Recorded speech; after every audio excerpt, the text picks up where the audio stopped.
mi poder y para que mi nombre sea anunciado por toda la tierra, de manera que de quien quiere tiene misericordia, y al que quiere endurecer, endurece. Pero me dirás, ¿por qué pues inculpa? Porque ¿quién ha resistido a su voluntad? Mas antes, oh hombre, ¿quién eres tú para que alterques con Dios? Dirá el vaso de barro al que lo formó, ¿por qué me has hecho así? ¿O no tiene potestad el alfarero sobre el barro para hacer de la misma masa un vaso de honra y otro para deshonra? ¿Y qué si Dios, queriendo mostrar su ira y hacer notorio su poder, soportó con mucha paciencia los vasos de ira preparados para destrucción y para hacer notorias las riquezas de su gloria, las mostró para con los vasos de misericordia que Él preparó de antemano para la gloria, a los cuales también ha llamado, esto es, a nosotros, no solo de los judíos, sino también de los gentiles. No solo de los judíos, sino también de los gentiles. Oremos. Amoroso Padre Celestial, Dios creador de los cielos y de la tierra, estamos ante tu palabra, oh Señor, verdadera, viva, única, Dios todopoderoso, revelada para cada uno de nosotros. Tu palabra es autoritativa, Padre mío, y nos sometemos a tu palabra y reconocemos el poder, la autoridad de tu palabra, oh Señor, que acabamos de leer aquí en Romanos 10 a 24. Romanos 9, del 10 a 24. Padre, que sea el Espíritu Santo convenciendo a los corazones de los oyentes de tu palabra, para que sepan cuál es la realidad, cuál es la verdad que tú has plasmado para con cada uno de nosotros, sabiendo de que tú eres un Dios justo, un Dios bueno, un Dios misericordioso, un Dios soberano, un Dios que hace todo cuanto le place, porque todo lo que tú haces es bueno y no hay ninguna injusticia en ti. Te honramos y te glorificamos en el glorioso nombre de tu amado Jesucristo. Te lo pedimos en acción de gracias. Amén y amén. Pueden tomar asiento, amados hermanos. El tema del mensaje del día de hoy lo encontramos en el cimiento mismo del Evangelio. ¿Quién eres tú para que alterques con Dios? Es el tema, es versículo 20. ¿Quién eres tú para que alterques con Dios? El apóstol Pablo, inspirado por el Espíritu Santo, haciendo esta carta, sabemos verdaderamente de que Dios, de quien quiere tener misericordia, Él tiene misericordia, como lo acabamos de leer, y a quien Él quiere endurecer, como lo hizo en el caso de Faraón, un ejemplo que pone aquí la palabra de Dios, Dios mismo endurece, y ahí mismo que dice que la razón es para mostrar su poder, su gloria, de modo que Dios se glorifica en los que tienen misericordia y a quienes Él endurece. Dios se glorifica en todo, amados hermanos. Nosotros tenemos que someternos a la palabra de Dios. En 2 de Timoteo, capítulo 3, versículo 16, sabemos que toda la escritura, desde el Génesis al Apocalipsis, es inspirada por Dios y es útil para enseñar, para redarguir, para corregir, nos corrige la palabra de Dios, para instruir en justicia, nos instruye en lo que es justo, a fin, dice la palabra de Dios, con el propósito de que el hombre de Dios sea maduro, sea perfecto, dice la palabra de Dios, sea maduro espiritualmente, dice, enteramente preparado para toda buena obra. La palabra de Dios nos corrige, amados hermanos, nos convence de lo que es justo, de lo que es injusto, nos convence verdaderamente de lo que es bueno, de lo que es malo. Solamente la palabra de Dios nos enseña eso por el Espíritu Santo que verdaderamente la ha inspirado. Hermanos, sabemos y no podemos negar de que la palabra de Dios trae gozo a nuestras vidas, no lo negamos. Pero también no se puede negar, no se puede descartar que la palabra de Dios muchas veces se siente dura. Y eso lo encontramos en la misma palabra de Dios cuando Jesucristo, enseñando en la sinagoga en Capernaum, hizo la primera declaración de los 7 yo soy soy acerca de su divinidad. Y él dijo, yo soy el pan de vida. Él lo hizo en Juan 6:35. Él explicando a sus discípulos y a toda la multitud de que él era el pan de vida, de que el que lo comiera tendrá vida eterna. Al oír estas palabras, muchos de sus discípulos dijeron en el versículo 60 de Juan 6, dura es esta palabra. Después que Jesucristo les estaba explicando acerca de que él era el pan de vida, sus discípulos en el versículo 60 dijeron, dura es esta palabra, ¿quién la puede oír? De modo que, y era el mismo Jesucristo hablando, predicando, exponiendo la palabra de Dios. ¿Por qué razón? Porque si sabemos que la palabra de Dios a la misma vez que nos consuela, también confronta mi pecado, confronta nuestro pecado. Porque lo único que se nos enseña a hacer a nosotros desde pequeño es a hacer el bien, porque ya venimos con una naturaleza pecaminosa, caída, que estamos en la esclavitud del pecado. Y dice la palabra de Dios, hermanos. Jesucristo le hizo una pregunta, ¿esto os ofende? Después de que él había hablado que era el pan del cielo. Y existen algunas personas que piensan de que la palabra de Dios no es dura. Sí es dura, pero es por nuestro propio bien. Es por nuestro propio bien. Él nos corrige porque Él nos ama. ¿Qué padre que ama a su hijo no lo corrige? Dice Hebreos 12, lo disciplina. Es por nuestro propio bien. ¿Saben por qué? Porque nosotros tenemos un cuerpo caído, un cuerpo pecaminoso, pero tenemos un alma regenerada, que es desde que creemos en Cristo Jesús por su gracia, por su amor y por su misericordia, y este cuerpo caído tiene deseo pecaminoso. Entonces es donde Él estableció los 10 mandamientos y muchos mandamientos más, donde Él dice, no matarás, no adulterarás, no. Por eso mismo, por nuestro bienestar, para corregirnos, para incluirnos en justicia, para hacer lo bueno, no robarás. Honra a tu padre y a tu madre. Él nos invita, nos dice claramente qué es lo que tenemos que hacer, pero a mi carne no le agrada eso. Es entonces donde mi carne entra en choque con la palabra de Dios. Pero la palabra de Dios es buena siempre, en todo momento. Y es por eso que hay muchas personas que ignoran lo que el Evangelio es. Ellos dicen, la palabra de Dios siempre trae gozo. Una palabra que no traiga gozo, no creo que esté tan apegada a la palabra. En este momento, cuando los discípulos dijeron, dura es esta palabra, ¿quién la podrá oír? No sintieron gozo, la sintieron dura. Pero era Cristo Jesús mismo hablando. Ahora, a lo que quiero que vayamos a esto, hermanos, ya entrando en el tema propiamente dicho. En el versículo 10 dice la palabra de Dios, hermanos, y no solo esto, sino también cuando Rebeca concibió de uno, de Isaac, nuestro padre, eso lo vemos en Génesis 25:21, pues no habían aún nacido, dice el versículo 11, ni habían hecho aún ni bien ni mal, ninguno de los dos hijos que tenía ella en su vientre, para que el propósito de Dios conforme a la elección, Dios es quien elige, Dios es quien escoge, permaneciese, no por las obras, sino por el que llama. De modo que es Dios el que hace la elección, es Dios el que llama. Se le dijo, el mayor servirá al menor. A Rebeca se le dijo, como está escrito, a Jacob amé, mas a Esaú aborrecí. ¿Hay injusticia en que Dios haya hecho esa elección? ¿En que a uno ama y a otro lo desecha, aborrece? La misma palabra de Dios sigue. Leamos lo que dice la palabra de Dios. Y Dios no es malo ni es injusto al hacer eso. Versículo 12. Versículo 14. ¿Qué pues? Hace la pregunta. ¿Diremos que hay injusticia en Dios? Respuesta: en ninguna manera. Ahí mismo lo dice. De que Él amó a Jacob, mas a Esaú aborreció. ¿Hay injusticia en Dios solo porque Él hizo eso de esa forma? No la hay, en ninguna manera. Hermanos, el problema del ser humano está acá, que piensa que los designios, los estatutos del hombre, de la mente humana, tienen que ser los mismos de Dios. Y nos equivocamos, y hasta el mismo Dios dice, de cierto pensaste que yo era como tú, de cierto pensaste que mis pensamientos serían como los tuyos. En ninguna forma.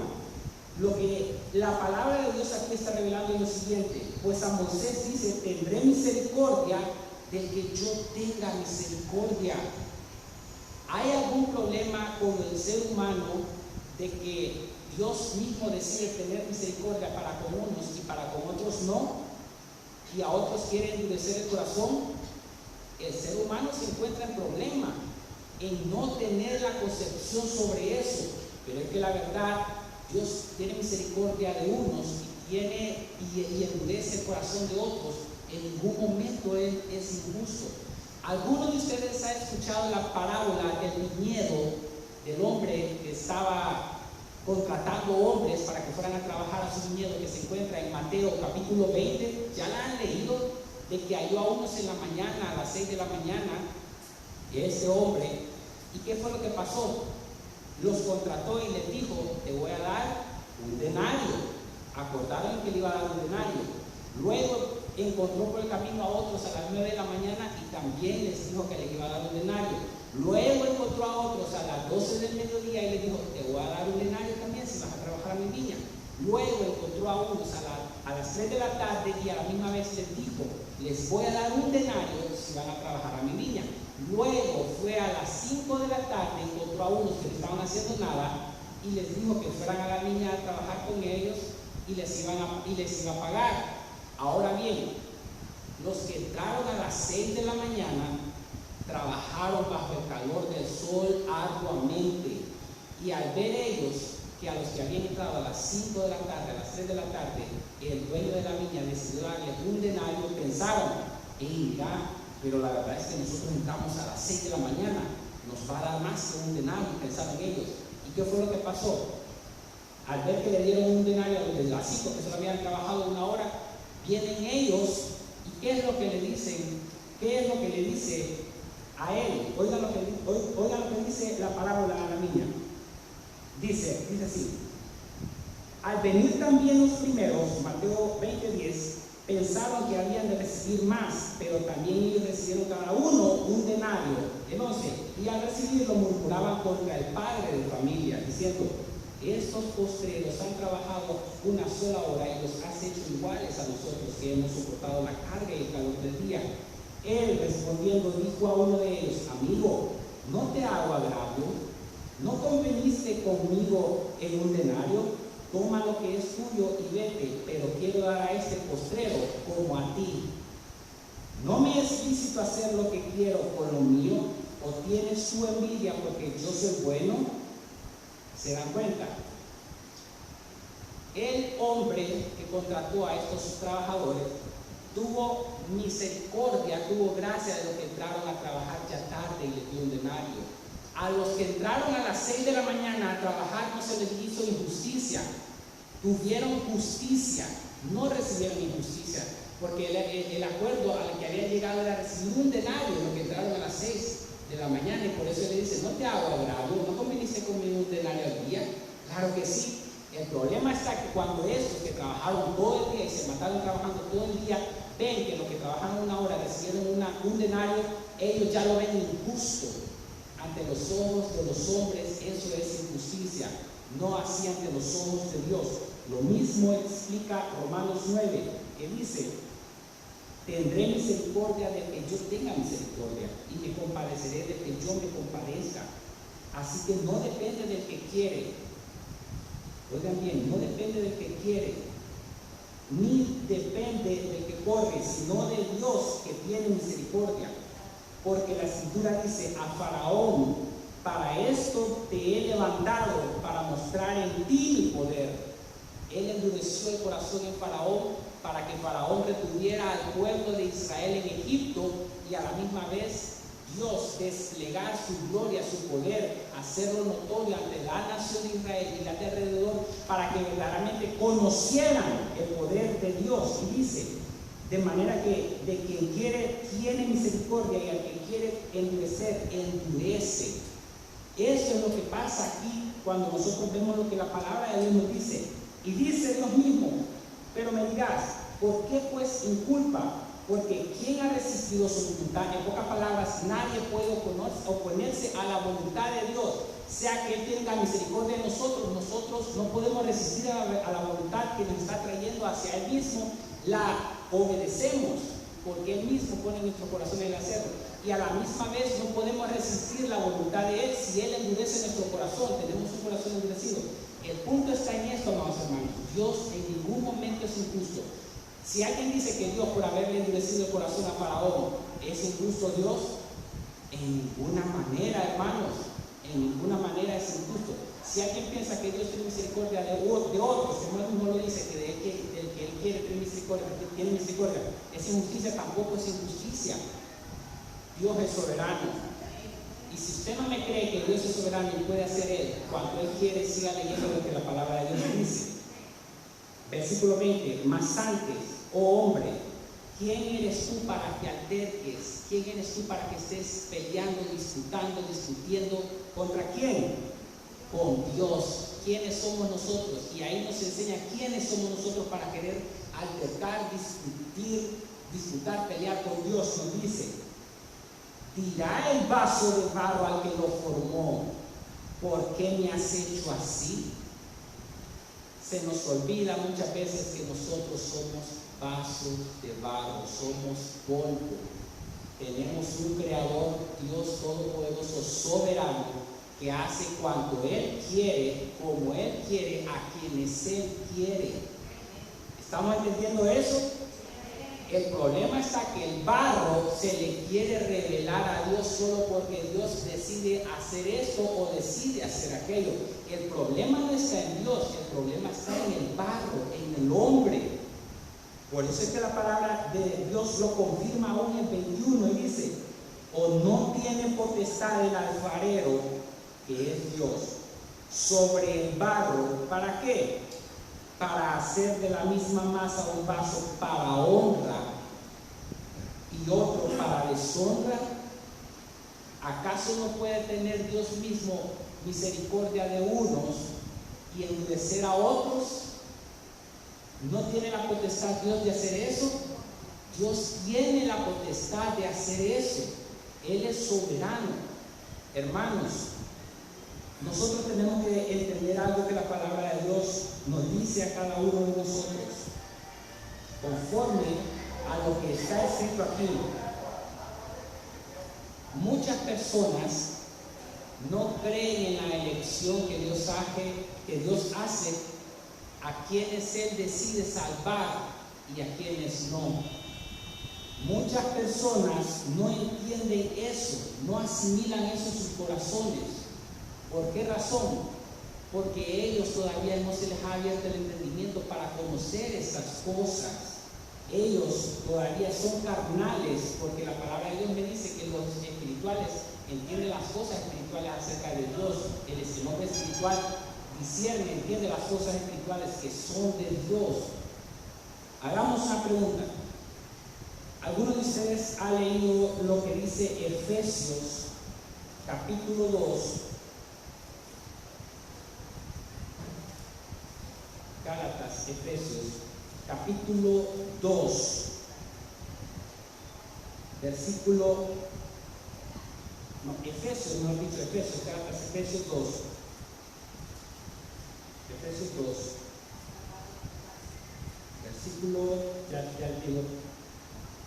versículo 8, Efesios 2, versículo 8. Porque por gracia sois salvos por medio de la fe, y esto no de vosotros, pues es don de Dios. Amén. Por gracia, analicemos este texto. Por gracia somos salvos, es por la gracia de Dios. Es una gracia inmerecida porque ningún ser humano merecía ser salvo. Nadie tenía derecho de ser salvo, nadie tenía derecho de salvarse, porque todos pecaron, todos pecamos y estábamos destituidos de la gloria de Dios. Ahora bien, dice la palabra de Dios, porque por gracia sois salvos. ¿Por medio de qué? Por medio de la fe. ¿El tener fe está en mí o depende de Dios? De Dios. El mismo versículo que acabamos de leer me lo dice. Dice, porque por gracia sois salvos por medio de la fe. Y esto no de vosotros, esto de la fe no es de ustedes, no es de nosotros. ¿De quién es? Pues es don de Dios, es un regalo de Dios. Dios es el que regala la fe a quien Él quiere regalar la fe. Si Él se la quiere regalar a la mitad del mundo, Él lo hace. Si Él quiere regalársela a la mitad y un tercio más del mundo, lo hace. Si Él no quiere regalarse a otra parte, no lo hace. Y solo por eso va a ser Dios injusto. En ninguna manera va a ser Dios injusto al hacer eso. En ninguna manera es Dios injusto al hacer eso. Y eso no de nosotros, pues es don de Dios, es un regalo que Dios nos hace a nosotros para que verdaderamente creamos en Jesucristo. Por esa razón nosotros somos llamados a predicar el Evangelio a toda criatura. ¿Saben por qué? Un ejemplo muy fácil de poner. Supongamos que hay 1000 personas. De esas 1000 personas nosotros no sabemos quiénes son salvos y quiénes sí son salvos. De esas 1000 personas, digamos que 500 personas son salvas. Dios ya le ha puesto la fe para que ellos crean a la palabra de Él mismo y sean salvos. Viene usted, predica la palabra de Dios, que Él ya ha abierto el entendimiento, como lo hizo con Lidia, vendedora de púrpura, que estaba atenta a lo que Pablo decía, y usted predica el Evangelio a las 1000 personas. Las 1000 personas van a haber sido verdaderamente ya salvas porque Dios les dio el don de la fe y han creído a lo que usted está predicando. Por eso es que somos llamados a predicar a toda la criatura, a todos. Nosotros tenemos que predicar a todos, a todos, a todos. Somos llamados, es una orden, es un mandato de Dios predicar el Evangelio. Lo que sí es que nosotros no sabemos quiénes son salvos y quiénes no. Eso es sola potestad de Dios. ¿Estamos entendiendo un poco, amados hermanos? Ahora bien, la Biblia a nosotros nos habla de la predestinación. Como lo dijo hermana Ismael, si aquí en la Biblia no está eso, yo no lo creo. Si está en la Biblia, yo lo creo. Efesios 1:4 nos habla acerca de la predestinación. Ya vamos a ir concluyendo lo que estábamos viendo en Romanos. Efesios capítulo 1, versículo 4 dice: según nos escogió en quién, en Él antes de la fundación del mundo, para que fuésemos santos y sin mancha delante de Él. 5. En amor, habiéndonos predestinados para ser ¿qué? Adoptados hijos. ¿Quién nos predestinó? Dios. Estamos en Efesios capítulo 1, versículo 5. En amor, habiéndonos predestinado. Usted ve la palabra predestinado en la Biblia ahí. ¿Quiénes tienen la Biblia en Efesios capítulo 1, versículo 5? ¿Alguien ha encontrado la palabra predestinado? Efesios. Sí, amén. Efesios, hermana, Efesios capítulo 1, versículo 5.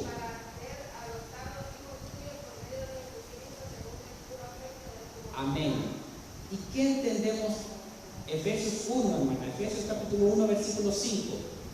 En amor, habiéndonos predestinados, antes, destinado el futuro, lo que ha de venir, habiéndonos predestinados para ser adoptados hijos suyos por medio de Jesucristo, según el puro afecto de su, ¿esa voluntad de quién? El que fuimos predestinados, escogidos de Dios, es la voluntad de Él.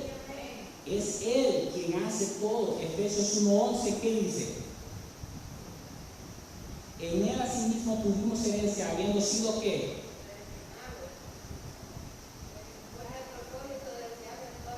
¿Escucharon lo que dice Efesios 1:11? Otra vez vuelve a decir, según el designio de su voluntad. Es por la voluntad de Él que hemos sido predestinados, que hemos tenido herencia, habiendo sido predestinados conforme al propósito del que hace todas las cosas, este es Dios, según el designio de su voluntad.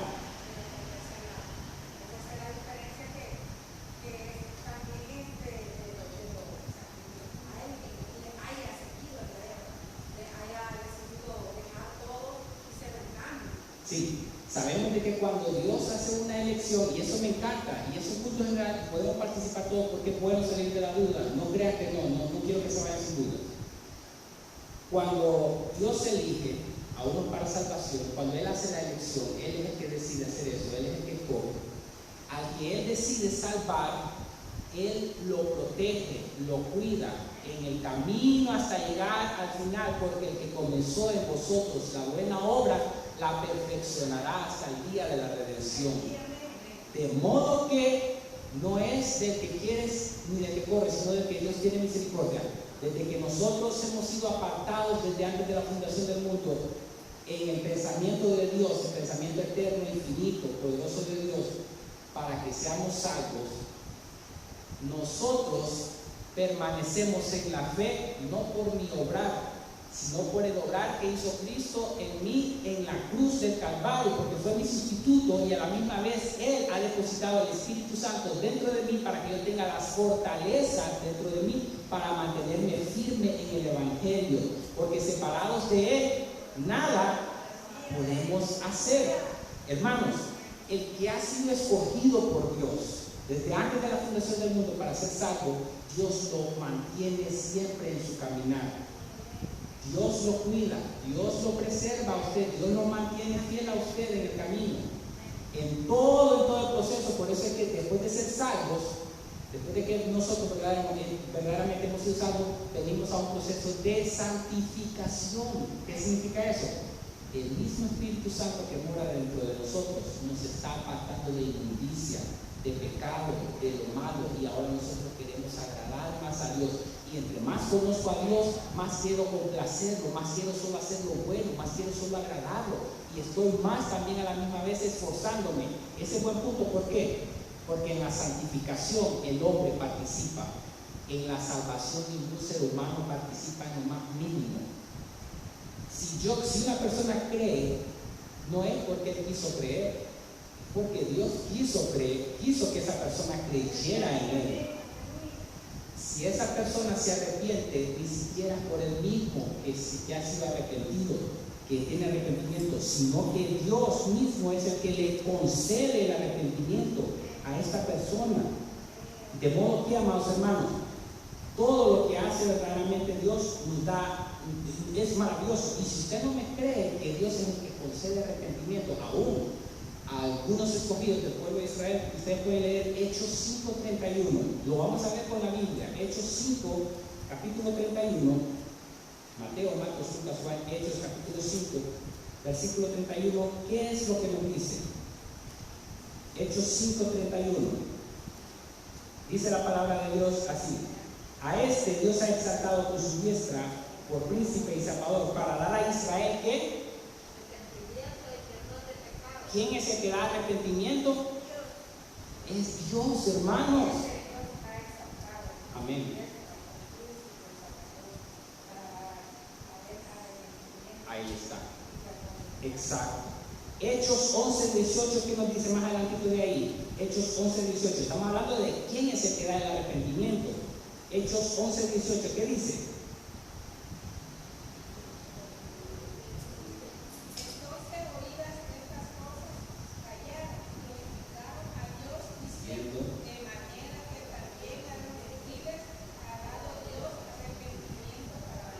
¿Se dan cuenta quién da el arrepentimiento? Arrepentimiento a los de Israel, arrepentimiento a los gentiles, a los pueblos fuera de Israel.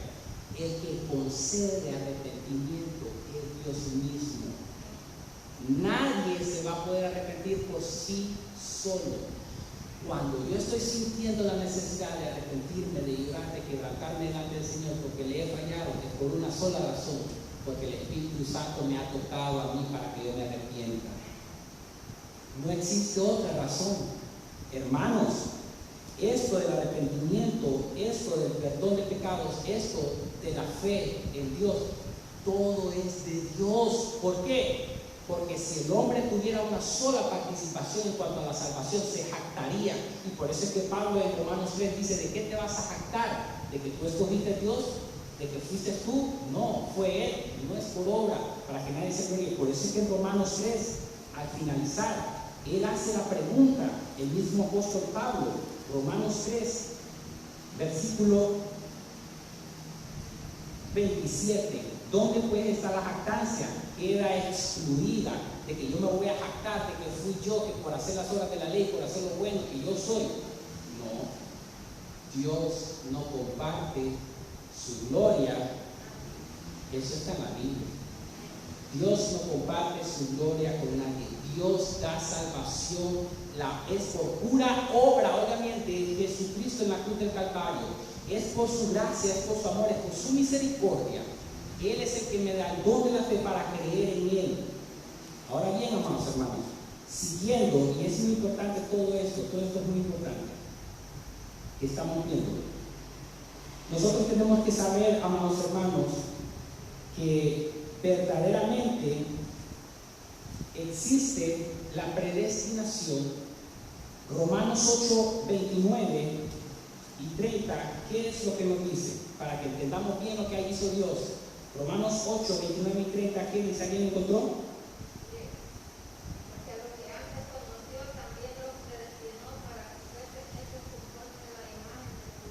Amén. Entre muchos hermanos. ¿Y el 30? Y a los que predestinó a estos también llamó, y a los que llamó a estos también justificó, y a los que justificó a estos también glorificó. Gloria a Dios, gloria a Dios. El punto que quería verdaderamente saber, mi hermana, y es este, hermana. Miren, en el versículo 29 y 30 nos dice, oiga bien el 30. Dios a los que predestinó, y a los que predestinó, a estos también llamó, los llama. Son llamados por Dios a los que Él predestinó, a los que Él escogió.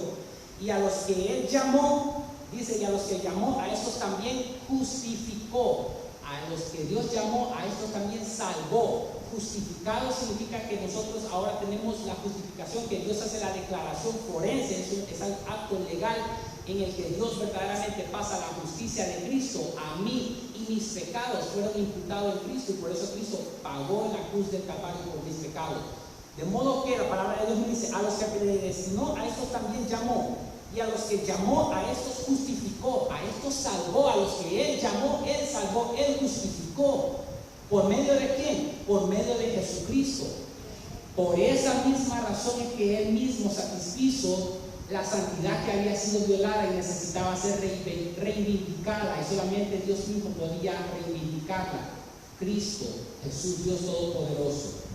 A la misma vez dice, y a los que llamó a estos también justificó, salvó. Y a los que justificó, ¿qué cosa? A estos también glorificó. ¿Se dan cuenta? De modo que, hermanos, Dios es el que nos llama, Dios es el que nos justifica, y Dios es el que nos glorifica. Por eso es que cuando nosotros estemos ya con este cuerpo en tierra, vamos a estar ya presentes en el Señor, pero va a venir un momento en que nuevamente este cuerpo se va a unir a nuestra alma, y vamos a entrar con un cuerpo glorificado a la presencia del Señor eternamente y para siempre.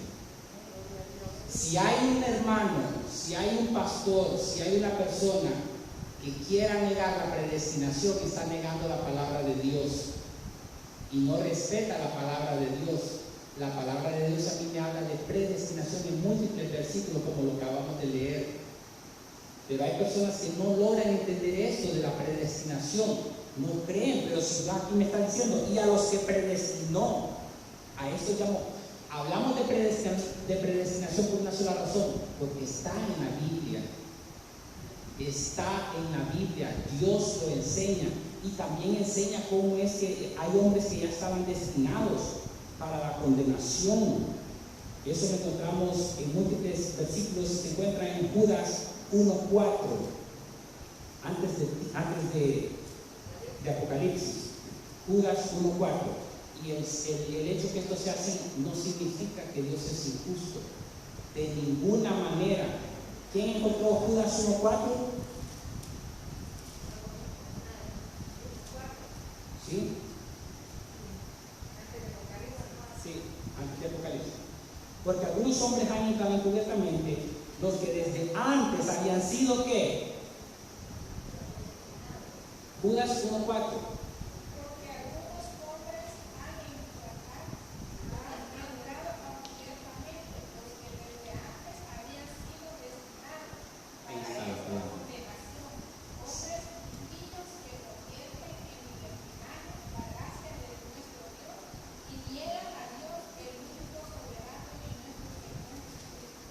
Se dan cuenta, los que desde antes habían sido ¿qué? Destinados para destrucción, para condenación. La pregunta, hermano. Vaya, vamos a hacer algo. Que nadie quite tu corona. Sí, eso aparece en la Biblia.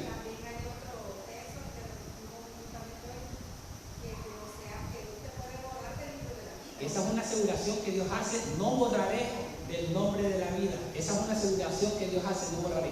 Cuando dice que nadie tome tu corona, eso se lo dice a la iglesia de Éfeso, que había perdido su primer amor. Los primeros 4 capítulos de Apocalipsis ya sucedieron. El juicio a las iglesias, que Cristo le iba a pasar juicio a las iglesias, ya sucedieron. El resto que viene son cosas que van a venir. Cuando dice que nadie tome tu corona, ¿saben qué se refiere? No significa que van a perder la salvación. Eso significa que nosotros tenemos premios, oigan bien, en el cielo, así como hay en el infierno diferentes grados de dolor, de sufrimiento a las personas que verdaderamente no fueron salvas. En el cielo también hay grados y hay premios de que nosotros somos dados, nos dan corona, pero esa corona no es de salvación, esa corona es un premio que Dios nos da a nosotros. Ustedes saben que en el cielo hay arcángeles, hay ángeles. ¿Quiénes son mayores que los ángeles? Los arcángeles, ¿verdad? ¿Se dan cuenta? Hay arcángeles, hay ángeles, hay serafines, hay querubines. De modo que cuando dice que ninguno tome tu corona, no significa que va a perder la salvación, porque la salvación no se pierde. Porque si la salvación se perdiera, entonces en vano murió Cristo. Entonces el sacrificio que Cristo hizo en la cruz no fue suficiente para los que Él eligió desde antes de la eternidad para darnos vida eterna, porque es una vida eterna, es algo que no termina.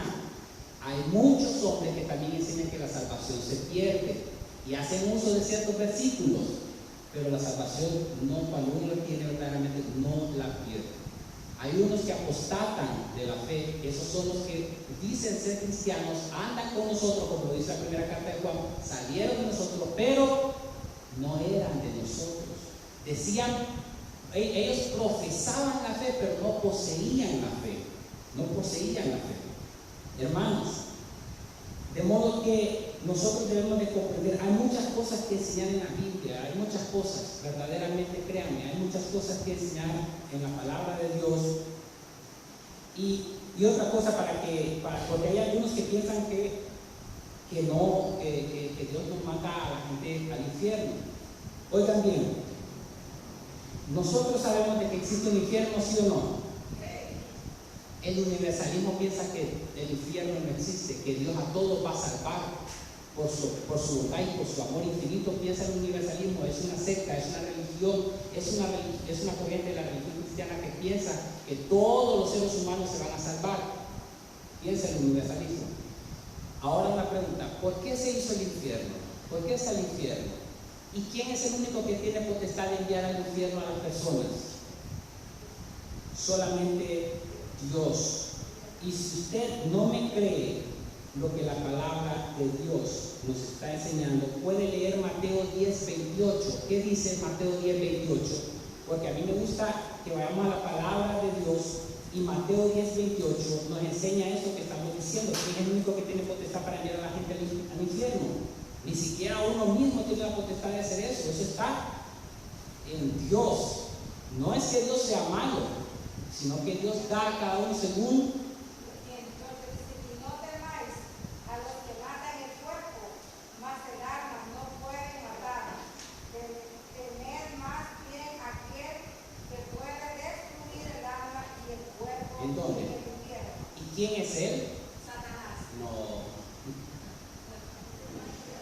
Hermana, oiga cómo dice. Jesucristo lo dice. Y no temáis a los que matan el cuerpo. No teman a los hombres que matan el cuerpo, que le disparan y matan los cuerpos. Eso lo hacen los hombres malos, son instrumentos de Satanás. Ellos matan el cuerpo, disparan, matan y el cuerpo queda ahí. Y solo eso pueden hacer. Oigan cómo les enseña Jesucristo a quién deben de temer. 10:28. Y no temáis a los que matan el cuerpo, mas ¿qué? Mas el alma no pueden matar. Ellos no pueden entrar a eso. Temed más bien a aquel que puede destruir el alma y el cuerpo. ¿En dónde? en el infierno. Esa es la potestad de Dios. No es potestad de los hombres. Ni siquiera Satanás tiene esa potestad. Es potestad de Dios. Solamente de Dios. Y a la misma vez dice Lucas 12:5, pero os enseñaré a quién debéis temer. Porque Jesucristo nunca va a decir, hermana, le voy a enseñar a quién van a temer, a Satanás. No. A ese no hay que tenerle miedo, dice Dios. Dice Jesucristo. Le voy a enseñar a quienes tienen que tener miedo, a quienes tienen que temer. Que lo dice Lucas 12:5, pero os enseñaré a quién debéis temer. Temed a aquel que después de haber quitado la vida, que también tiene la potestad de hacer eso, tiene el poder de echar en el infierno, y solo Dios tiene el poder, no el hombre. Sí os digo, a este temed. En 2 Pedro 2:4, la palabra de Dios dice, porque si Dios no perdonó a los ángeles que pecaron, sino que arrojándolos ¿a dónde? Para que vean quién es el que tiene la potestad de enviar al infierno. 2 Pedro 2:4, ¿qué dice? Segunda carta de Pedro 2:4 dice así: porque si Dios no perdonó a los ángeles que pecaron, sino que arrojándolos al infierno, Dios los arrojó al infierno a los que pecaron, los entregó a prisiones de oscuridad para ser reservados al juicio. Y si no perdonó al mundo antiguo, sino que guardó a Noé, pregonero de justicia, con otras 7 personas, trayendo el diluvio sobre el mundo de los impíos. Y si condenó por destrucción a las ciudades de Sodoma y Gomorra, reduciéndolas a ceniza. ¿Quién condenó? Dios condenó a Sodoma, a Gomorra, hizo caer fuego y azufre sobre esas ciudades, las que no solamente libró al justo Lot. ¿Es injusto Dios por hacer eso? En ninguna manera. En ninguna manera. El problema está que a la iglesia se le tienen que enseñar verdaderamente mucho de lo que la misma palabra de Dios dice. Que Él condenó a Sodoma, a Gomorra, y no perdonó a los ángeles, los arrojó al infierno, y Él mismo también en aquel día le dirá: apartados de mí, hacedores de mal, no os conozco, y los son lanzados al fuego eterno. Hermanos, en ningún momento Dios es injusto. Dios es bueno. Dios es maravilloso. Y démosle gracias a Dios porque nos ha hecho salvos. Démosle gracias a Dios porque nos ha hecho salvos. ¿Y cómo sabemos que somos salvos? El Espíritu da testimonio a nosotros mismos de que hemos sido salvados por Dios. El deseo que usted tiene verdaderamente de estar perseverando en las cosas de Dios, de estarse consagrando, orando, ayunando, es porque Dios le ha llamado y Dios lo ha elegido y Dios le está santificando. Amén. Porque el que no quiere nada con Dios, no quiere nada con Dios, se aleja, no ora, no ayuna, no canta, no predica, no hace nada. Está muerto espiritualmente. Pero nosotros que hemos sido escogidos por Dios, elegidos por Dios para salvación, nos toca decirle a Dios: Dios, gracias porque has tenido de mí misericordia. De eso trata el Evangelio, amados hermanos. ¿Se dan cuenta? La palabra de Dios no tiene errores. Es el hombre que dice: ¿y cómo es que va a condenar a uno y a salvar al otro? ¿Quién eres tú, barro, para que estés contendiendo con Dios solo porque Él hace como Él quiere? ¿Quién eres tú? Eso es lo que está diciendo Romanos. Eso es lo que dice Dios en Romanos 9, lo que estamos leyendo. Dice así: mas antes, oh hombre, ¿quién eres tú para que alterques con Dios? Tira el vaso de barro. Oigan qué cosa: tira el vaso de barro al que lo formó. ¿Por qué me has hecho así? Y vamos a concluir y dice: o no tiene potestad el alfarero sobre el barro para hacer de la misma masa unos vasos de honra y otros para deshonra, unos vasos de salvación y otros para condenación. ¿Y qué si Dios, queriendo mostrar su ira y hacer notorio su poder, soportó con mucha paciencia los vasos de ira preparados para destrucción? El versículo sigue, Romanos sigue, no crean que no sigue, preparados para destrucción. Dios los soportó a los vasos de ira que eran preparados para destrucción. Y para hacer notoria las riquezas, y como nosotros, de su gloria, las mostró para con los vasos de misericordia que Él preparó de antemano para la gloria. Él preparó desde antes de la fundación del mundo para la gloria de Él, a los cuales también ha llamado, esto es, a nosotros, no solo de los judíos, sino también de los gentiles. ¿Se dan cuenta cómo la misma palabra de Dios lo dice? De que Él ya había preparado unos vasos de ira preparados para destrucción, y para hacer notoria la riqueza de su gloria, la mostró para con los vasos de misericordia que Él preparó de antemano para la gloria. La palabra no tiene errores. Es el hombre que yo no entiendo por qué hay hombres que dicen: estamos haciendo de un Dios injusto al decir que Él sabe quiénes son salvos y quiénes no son salvos. Discúlpeme, pero es que la verdad la palabra de Dios me dice que Dios es omnisciente, y omnisciente significa que Él todo lo sabe. Dios sabe quiénes son salvos y quiénes son condenados. El hombre no sabe eso, pero Dios sí, porque Él es omnisciente. Todo lo sabe y Él hace como Él quiere. Y el hombre no es nadie ni nada para estar altercando con Dios y estar discutiendo con Él: ¿por qué me has hecho así? ¿Por qué haces a unos salvos y a otros condenados?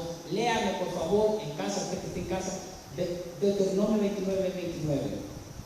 Las cosas reveladas que están aquí nos pertenecen ¿a quiénes?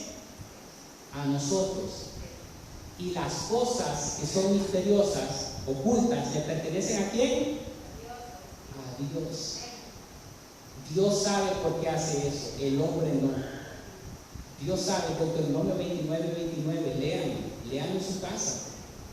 Las cosas ocultas, los misterios, todo eso es para Dios. Las reveladas que están aquí son para nosotros. De modo que Dios sabe por qué hace las cosas, pero Dios en ningún momento es injusto. 29:29, ¿qué dice, hermana Guimel? Deuteronomio, Génesis, Éxodo, Levítico, Números 29. Miren qué bonito y fácil de aprender. 29:29. Ya vamos concluyendo, hermanos. Sí. Las cosas secretas pertenecen a Jehová nuestro Dios. ¿Oyeron? Las reveladas son para nosotros. Aquí está. Para nosotros, hijos para siempre. Vale. Para que cumplamos todas las palabras de esta ley. Aquí está. ¿Se dan cuenta? Hay misterios que nosotros no los vamos a entender. Solamente Dios lo sabe y está en la sola potestad de Él. Lo que a nosotros nos corresponde es saber que Él es soberano. Él hace como Él quiere, Él endurece a quien Él quiere endurecer. Él tiene misericordia del que quiere tener misericordia, como lo acabamos de leer. Si yo ya entro en choque con eso, estoy entrando en choque con Dios. Pero nosotros debemos de entender eso, que Dios siempre es bueno, Dios no es malo, Dios es justo, y Él hace todo cuanto quiere. Por eso les digo, amada iglesia, démosle gracias a Dios porque nos ha dado la salvación. Y en aquel día vamos a estar todos cantándole, adorándole, y vamos a vernos cara a cara y vamos a ver cómo Él es, y nos vamos a postrar y le vamos a cantar y le vamos a adorar, porque digno eres tú que abriste los sellos, digno solamente Jesucristo, Él. Vivamos en amor, vivamos en armonía, vivamos en la paz que Cristo nos quiere dar, sabiendo que Él nos ha salvado, nos ha escogido para la alabanza de su gloria. Oremos, amados hermanos. Amoroso Padre Celestial, Dios creador de los cielos y de la tierra, te damos las gracias y te bendecimos, porque tú nos salvaste de la condenación eterna en la que nosotros íbamos, Señor. Gracias por tu amor, por tu misericordia, oh Señor. Gracias, Padre. Y permítenos a todos los que estamos aquí, a todos los que están en redes sociales viéndonos, sintonizándonos, y a los que posteriormente verán y oirán este mensaje, permítenos a todos predicar las buenas nuevas de salvación a toda criatura, Padre. Permítenos llevar las buenas nuevas de salvación, porque así es como a ti te ha parecido que sean las cosas, Padre. Que nosotros llevemos esta palabra, que nosotros sepamos que hay vida eterna en tu Hijo amado Jesucristo, y que nosotros no tenemos potestad de hacer nada. La potestad solamente es del único Rey, Dios soberano, que eres tú, oh Señor. Nosotros somos el barro, tú el alfarero. Perdónanos si muchas veces hemos pensado, Señor, de que es injusto el que tú salves a uno y condenes a otro. Perdónanos, Señor, y perdónanos a los hermanos que han pensado así, porque tú nunca haces nada injusto. Y sabemos, Padre, de que tú estás con nosotros, de que tú nos bendices, y de que tú nos has dado vida eterna en tu amado Jesucristo, en quien tenemos perdón de pecados. A ti sea la honra y la gloria en Cristo Jesús. Amén y amén. Y amados hermanos, para que no existan confusiones, vamos a estar enseñando de los versículos que dice que Dios quiere que todos los hombres sean salvos. Eso aparece en 2 Timoteo, claro que sí. Les vamos a enseñar que la palabra todos frecuentemente en el Nuevo Testamento no se refiere al 100% de la humanidad o a los individuos, sino que a personas que Él ha escogido desde antes de la fundación del mundo, sean ricos, sean pobres, morenitos, blanquitos, chelitos, ahí, para que ustedes se entiendan verdaderamente y no haya confusión, porque hay unos que se toman de esos versículos, pero vamos a explicar conforme a la palabra